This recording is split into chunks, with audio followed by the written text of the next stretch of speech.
Hey guys, welcome back to my channel. I'm Sam and I'm learning to introduce myself at the start of videos. How we doing?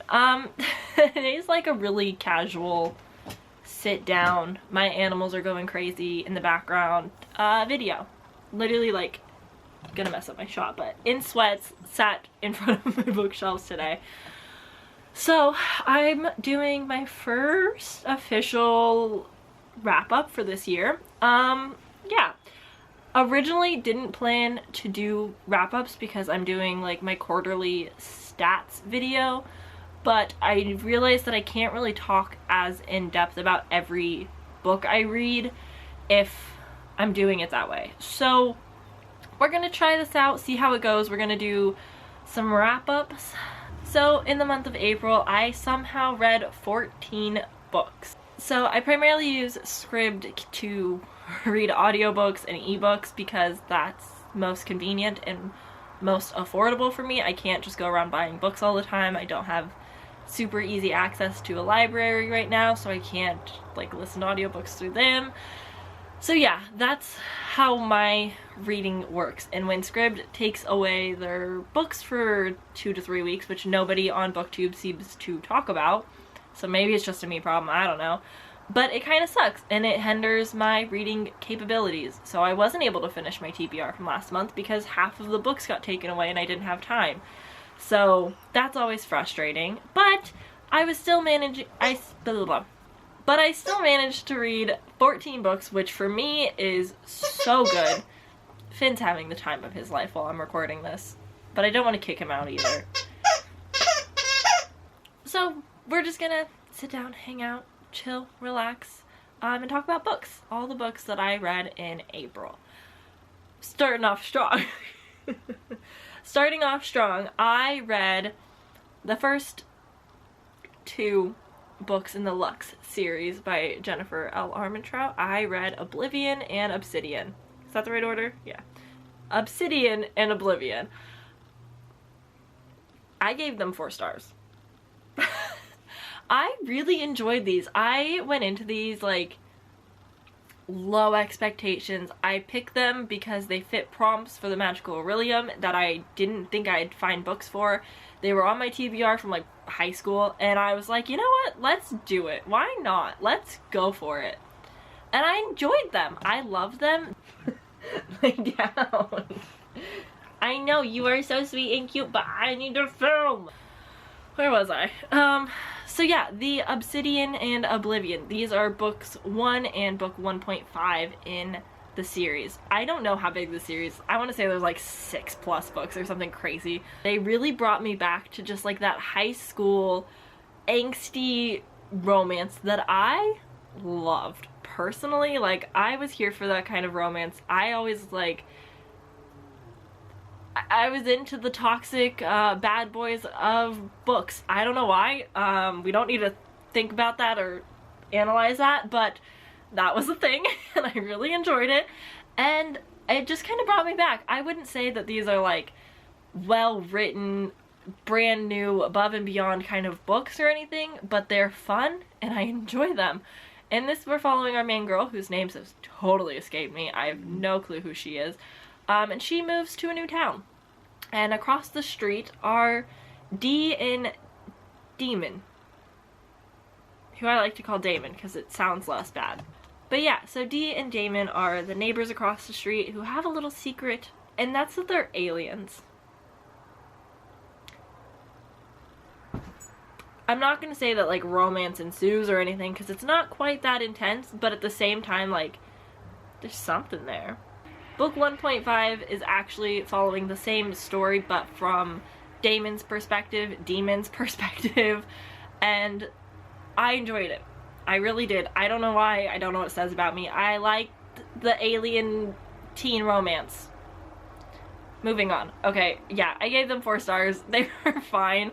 I had a good time. They were really easy to listen to at work and just breeze through, and I'm actually intrigued to continue with the series because it's massive and I hate myself, so of course. The next book that I read this month was The Love Hypothesis by Ali Hazelwood. 5 stars. I understand the hype. I can understand why people don't agree with the hype and don't like this book necessarily, but I think the hype is real. I understand why this is so popular and why people enjoy it, because I enjoyed it. This is super cute and sweet fake dating. I really enjoyed it. It was a very quick read. I read this in 2 sittings. It was so lovely. I just love these characters. Basically, this is a fake dating book about our main character, Olive, which I love the name Olive, don't at me, and she is pretending to date this college professor who has a bit of a bad boy reputation. He's kind of an asshole to everybody, and you've got the grumpy sunshine trope, which I love. And she somehow talks him in to fake dating her so that her best friend moves, like, accepts that she's moved on from her ex that she barely dated and had feelings for, because they're like the perfect match. I think it's sweet. I think his reason for agreeing to the fake dating is a little bit weak, but I like the relationship and I'm not going to complain too much. Another slight complaint with this is that it is a Star Wars fanfic turned book. I grew up on fanfics. I love them. I still will read some, no problem. But during the steamy scenes, there were moments where I was like, I literally cannot picture this being Adam Driver. Like, it makes me uncomfortable to picture a real person like that. And so anytime I think of it, it would kind of take me out of the story. So I wish I didn't know that this was a fanfic about Adam Driver and that, like, the picture was so obviously him and all fan art is so obviously him. I'm just kind of like, I get it. It's fine, but I don't want to think about it because it makes me feel icky. But besides that, I loved it. I think that it was super cute. I really related with Olive in a lot of ways.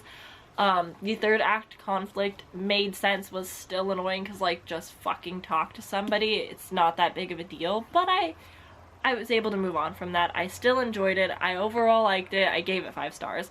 And I recommend it to anyone who doesn't necessarily like romance or anyone who reads romance. Like, absolutely pick it up. And that was the extent of where Scribd was available to me, and I didn't get to take enough advantage of it. So I actually picked up 2 random novellas from an author I'd never heard of an author who has, like, maybe 10 reviews on Goodreads for her stories. And I picked up Intrigue at the Vampire Ball and Escape the Vampire. This is book 1 and 2. I think this is it. I don't think there's any more, but I think it's just a short duology.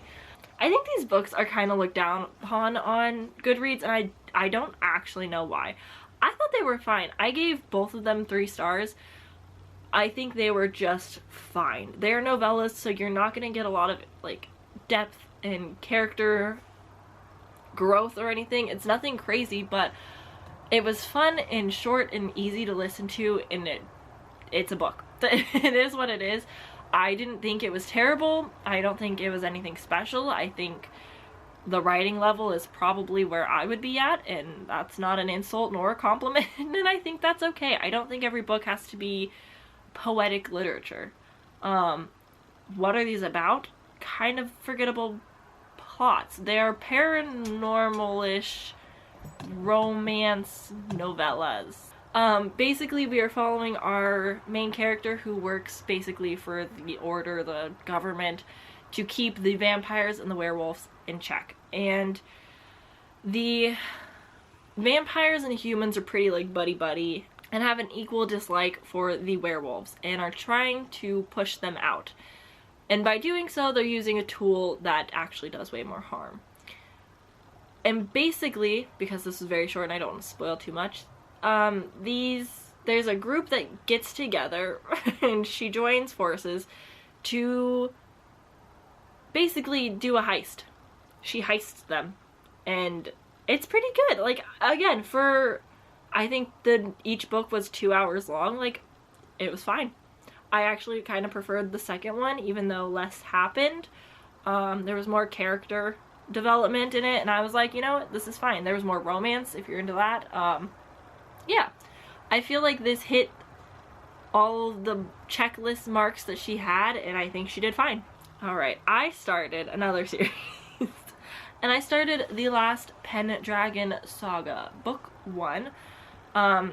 This is by Sarah Woodbury, and I tried to read this for the 48-hour peace talks for Romathon, and I failed horribly for how short this is. It's 150 pages. This first book was technically, it was a part of one book, but got split into 2 books and is like a novella series, and I think there's like 6 or so books. I will be continuing on. I enjoyed this. Keep in mind that it is Welsh. It is a book all about Arthurian legend, and it has a lot to do with the Welsh language. The names and the places are very Welsh, and I've never ever listened to a single word of Welsh, and although she had like in the beginning of the book a little like how to pronounce things, I'm no brains. I couldn't figure it out for the life of me. I tried, and then it wasn't until after I finished reading it that I found out there was an audiobook, and I could have read the audiobook and the book at the same time, and I would have understood the words so much better, and it would have made the experience better. And I do plan to go back and listen to the book as I continue with the series. But I enjoyed it. I liked our characters. They basically join forces. You've got the last Pendragon, who is captured by this awful, terrible king, and is rescued by his mother, and who is the queen and dating her, the new king. Anyways, the plot is thick. Doesn't matter. But basically, he gets escaped. Basically, the king's daughter helps him escape from the castle. Basically, they go on an adventure together to make him king again. I think that's the objective. I'm not really sure. Again, this was one book split into 2, so it does kind of end abruptly, but I think it's fine. It's a novella series. It's not meant to be long. I rather enjoyed it. I thought it was pretty nice. I gave it 4 stars. I did really enjoy it, and I will continue with the series. That's just that. I'm here for the romance. It might have been a little insta-lovey, but not a lot of romances happen, but I can see it blossoming, and I'm into it. I think it's cute and sweet, and anyway, that's The Last Pendragon. The next book that I listened to the second things were available to me on Scribd was Before the Coffee Gets Cold. This is written by Toshikazu. This is written by Toshikazu Kawaguchi, and I loved it. I know that a lot of people, like, this book has a lot of mixed reviews. Some people don't love it, some people do, and then there's like the middle ground people that were like, it was fine. I loved it. I gave this 4 stars. I really enjoyed it. I had a really good reading month. I gave a lot of things 4 stars. Anywho, my bad rating system aside, I really enjoyed this. This is a book following a few characters that go to this beautiful, magical, hole-in-the-wall cafe that has the ability to transport you back into time. Now keep in mind there's a lot of rules that you have to follow if you want to go back in time to get closure with a loved one, and one of the main things is that you can't alter the future, and I love that aspect. This isn't like super hardcore time travel, but it is time travel-y enough. But I really enjoyed it. I liked the characters. I liked their purpose for wanting to time travel and the backstory. This is definitely a character-driven plot. But I thought it was sweet. It almost had me cry. I don't know. Like, I think if I read this physically, not at work, I think I might have cried. Genuinely. I really enjoyed it. I thought it was very well done. And I guess we're gonna skip a couple books so that I can talk about the fact that I also read the sequel, Tales from the Cafe. I like this one even more. I thought this one was so good. These weren't originally on my TBR or anything. They fit quest prompts for the Really a Magical Readathon, and I'm so glad that they did because I loved it. I did give both of them 4 stars, but like Before the Coffee Gets Cold is like a low 4 stars, whereas Tales from the Cafe is like a high 4 stars because I just like the characters more. I like the narrator more because the narrator also narrated another book that I read, and so I just want to listen to everything that he's narrated now. But yeah, it's the same deal. You're following different stories that go to this cafe. and I really enjoyed it. I know that's not a lot to go off of, but they're pretty short. They're like 6 hours long. They made me happy. These are books that I will put on my wish list and I will buy someday because they were that good. I would read them again, even though I know the story and nothing would change. But yeah, I liked it. April was the month of like easy reads for me, like quick, easy, short reads, and these next two are definitely no exception. The first book that I read was I Think I Am in Friend Love with You by Yumi Sakugawa, and oh my gosh, this was so cute. This is a graphic novel, which I didn't actually know when I picked it up. I thought it was just like a short book, and stunning, beautiful, amazing. I love the artwork, I love the story, I loved the like 2010s references that just like brought me back, like Facebook pokes and so on. I really enjoyed it. I thought it was just cute and fun, and yeah, I'd recommend if you want to read something quick. I don't know if I'd necessarily say go out and purchase this because I don't see much reread value, but if it's something that like maybe you want to gift somebody, like you want to get it for your friend and you pass it among friends, I think that would be really cute. But yeah, it's just professing your friend love for someone, and I really enjoy that. For someone who doesn't have a lot of friends, I think it's really important to value your friends. So yeah, I think I'm in friend love with you. This next one, holy cow, holy cow, holy cow, I need to like readjust for this. This next book, I read Galatea by Madeline Miller. Wow. Literally breathtaking, showstopper, flawless, speechless. I loved this book.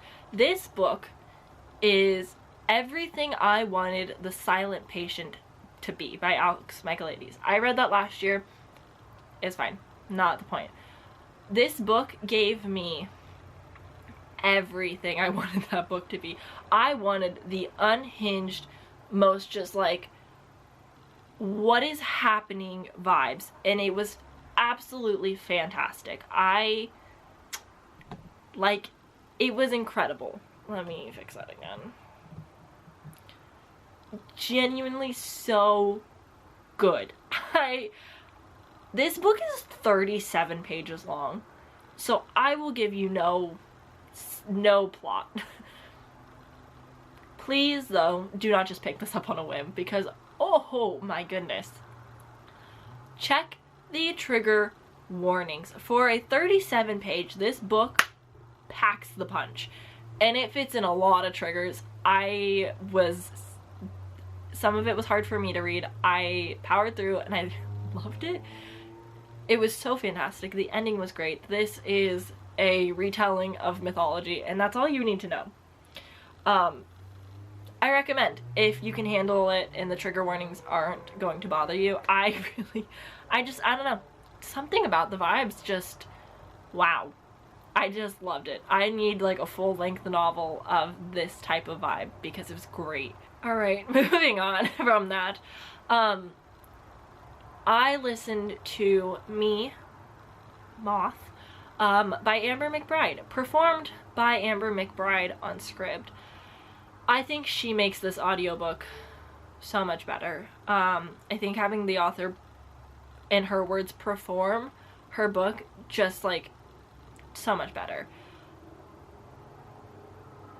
What is this about? This is about our main character, Moth, who is dealing with the grief of the loss of her family. A little bit of survivor's guilt with it, and she meets a boy and Sonny, I believe, and there's like this, he's also going through some shit, and it's like, I'm giving the worst description of this book. And they form a friendship and a bit of a relationship. It's sticky and sometimes a little maybe toxic, and I just loved it. This book was too smart for me, though. I will admit, I am a dumb potato, and this book at times I was like, huh? Because it's all in verse. Like, this is a poem.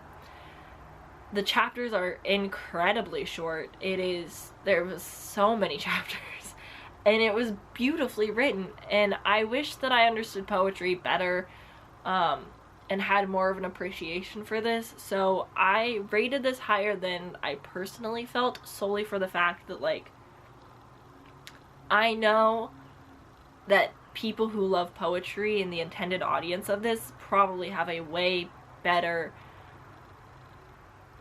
love for this and understanding for it, and it packs a bigger punch. But for me, it still packed that punch. I still really felt for these characters, and it was really good. I rated this 4 stars. I think for personal enjoyment it would have been more of a 3-star, but I understand that, like, I don't understand poetry sometimes, and, like, that's just not for me. But oh my god, the ending,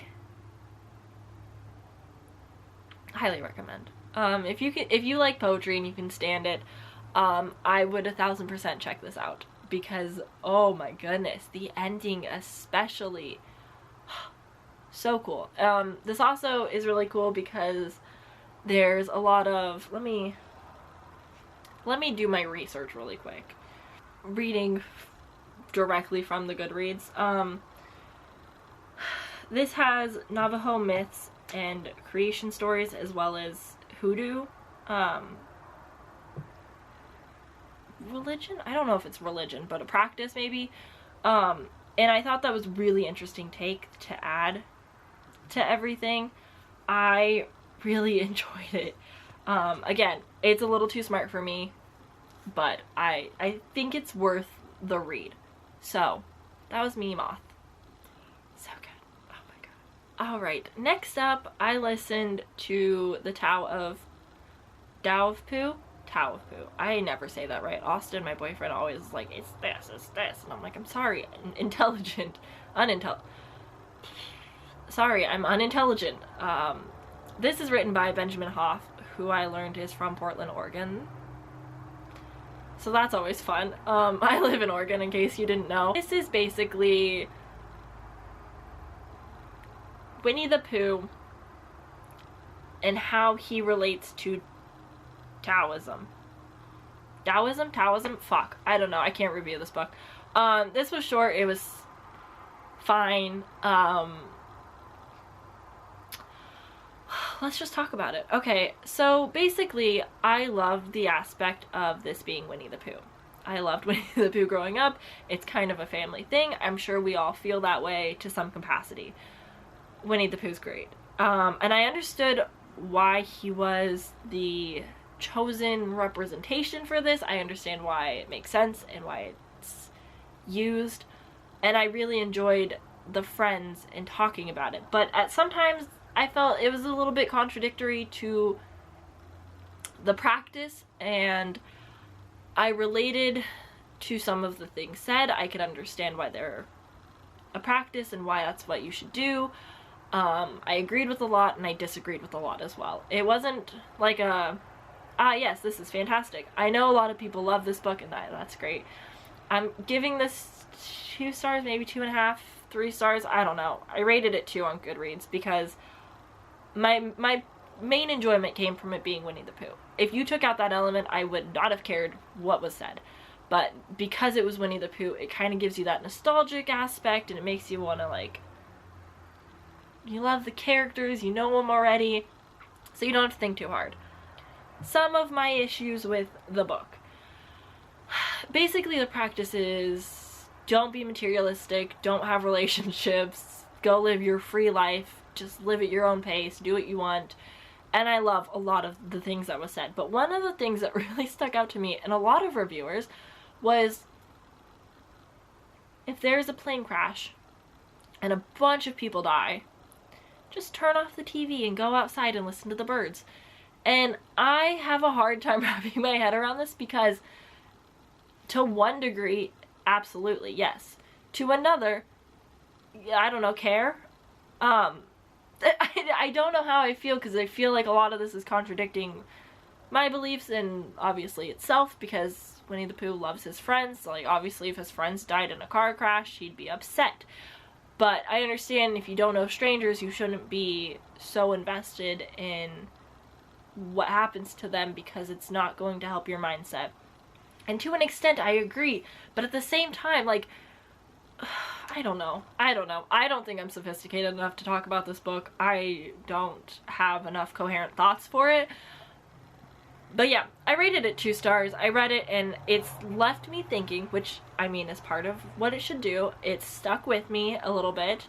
Some of it was completely forgettable and other parts of it have stuck out to me and I agree with, and it made a great conversation for me and my partner. So like, pros and cons, everybody. I don't know what to say. The next book that I listened to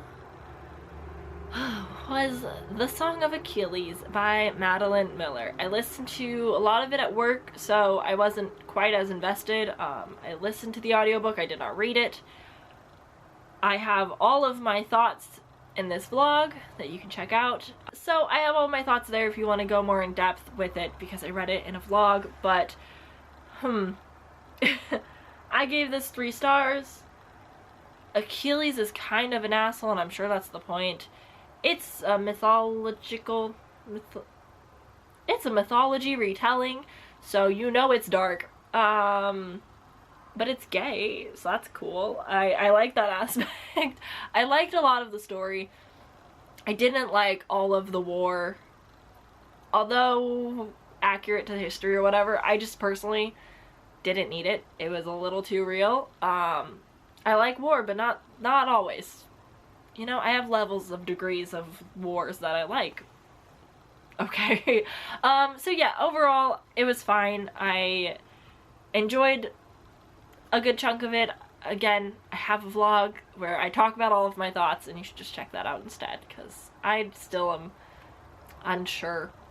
Still sitting on the book, I think. A lot of it was kind of forgettable for me because a lot of it took place at a war. I liked the beginning parts and I was spoiled for the ending, which I think also kind of ruined the point of the book because I didn't feel the high stakes of it, which really bothered me. So I'm gonna leave it at that. And the final book that I read in April was Golden Sun by Pierce Brown. Interesting book. Okay, I gave this 4 stars. We're just gonna go right into it. This is the sequel to Red Rising, the second book in the Red Rising saga by Pierce Brown, and I've talked about this book at so many lengths. I spent the entire month and then some reading this book. I listened to the audiobook. I don't like my books to end sometimes, so I read it slow, but I picked up the physical book with it, and I think that made the experience much better because I was able to focus more and I wouldn't get so distracted listening to it in the car or whatever. There's so many characters to follow, heavy politics, war, space. It's super sci-fi at times and I really enjoy it. I gave this 4 stars because the ending had me jaw dropped, like speechless. What the actual fuck, Pierce Brown. Fantastic. It's great. I really enjoy the series so far. I've already started the next book. I'm gonna finish it. I've been reading like a book a month basically and I'm really enjoying it. Wow. That ending though. Oh my goodness. Yeah, I understand why everyone thinks that this book is their favorite. For me, I felt like a lot of the middle got a little slow at times, a little forgettable at times. I know it's a trilogy, so that's just bound to happen. The second book is typically the worst in a series, but everyone loves it, so like I get it, but the ending blew me away. Like I could have, this probably would have been 3 stars if it wasn't for this ending. That's all. I've talked about this so many times, so I hate repeating myself if you guys already know the plot, but basically Red Rising follows our main character Darrow, who's a red working in Mars to make it habitable for the rest of the world of Earthians to join and live because the Earth is crumbling basically. Quickly though, that perception of the world is thrown into the ground. Like, it's just everything goes wrong and he now is becoming a gold to infiltrate society and just fuck shit up.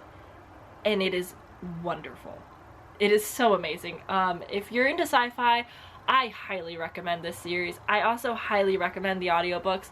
The narrator is freaking fantastic because he's just got the best Irish accent for me to, like, it's understand. Okay, slow down, Sam. Relax. He's got a good Irish accent. He makes voices for the characters. I really enjoy it. I am going to continue the series, but I will only listen to the audiobooks with it because I think he's that great. So that was Golden Sun. These are the two physical books that I read in tandem with all of the other books that I listened to and read as ebooks, and I think overall this was quite the successful month for me. I've checked off a lot of prompts, even though I had limited access to a lot of the books I was planning to read. I made the most of the month, and I'm pretty dang pleased with myself, I must say. So yeah, those are all the books. Thanks for hanging out and chit-chatting with me about books. What did you read in April? What was your favorite and least favorite of the month, if you read too many? Yeah, I guess that's all that I have for you guys. I'll have my May TBR video linked for you guys because there's a lot coming and I'm really excited. I hope you guys are doing well, reading lots, enjoying your books. I hope it's been a successful reading year for you so far. And yeah, I'll see you guys all very soon. Bye!